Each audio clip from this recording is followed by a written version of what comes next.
Baltimore's state's attorney, Marilyn Mosby, took aim at the city's police union Saturday after union officials condemned a violent attack Friday night against a city police officer. Mosby accused the police union of fanning the very flames they then call on me to put out, saying union officials responded to the violent attack with inappropriate political rhetoric.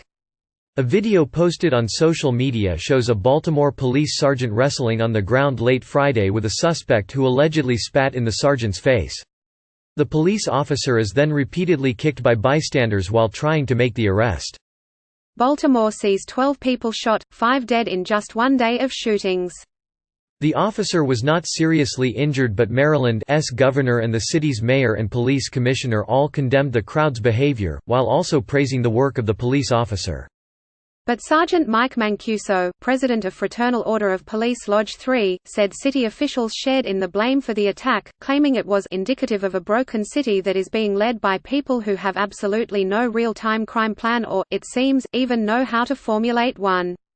Baltimore enters 2020 after a year that saw the city set a per capita record for homicides, and that saw City Hall disrupted by ex-mayor Catherine Pugh's May resignation and her subsequent guilty plea on conspiracy and tax evasion charges in connection with a scam involving sales of her self-published children's book.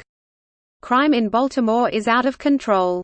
Mancuso observed, and until new leadership is elected and appointed, this lack of respect for the law and those who enforce it will continue and deepen.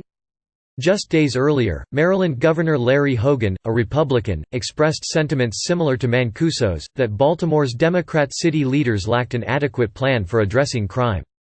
It really takes some leadership in the city to start getting tough. Hogan said Wednesday at a Maryland National Guard event. Baltimore's WBAL-TV reported, "There's no crime plan, there's no continuity, and it's just simply unacceptable that people are being shot and killed in the streets every single day, and people are fed up with it." Later Saturday, Mancuso doubled down after Mayor Bernard C. Jack Young and Police Commissioner Michael Harrison addressed reporters at a Saturday news conference about the attack on the police sergeant. Clearly, the commissioner did not fully appreciate the severity of the situation in which our brave brother found himself, despite its blatancy, Mancuso wrote in a statement. He cannot treat our membership with disdain on a daily basis, then run to defend them when it suits his political agenda. To the mayor, Mancuso wrote, "Go have your walk on Pennsylvania Avenue, spew your rhetoric about the failed crime plan, and tell everyone how tough you are on criminals. We all know the truth is that you are way in over your head. Attacking me is just another attempt to take the heat off your failed leadership." Earlier, Harrison had issued a statement saying he was outraged by the attack against the police sergeant and pledged that those involved will be identified and prosecuted to the full extent of the law. Young wrote that the attack was a reminder of the dangers our law enforcement officers face on the job.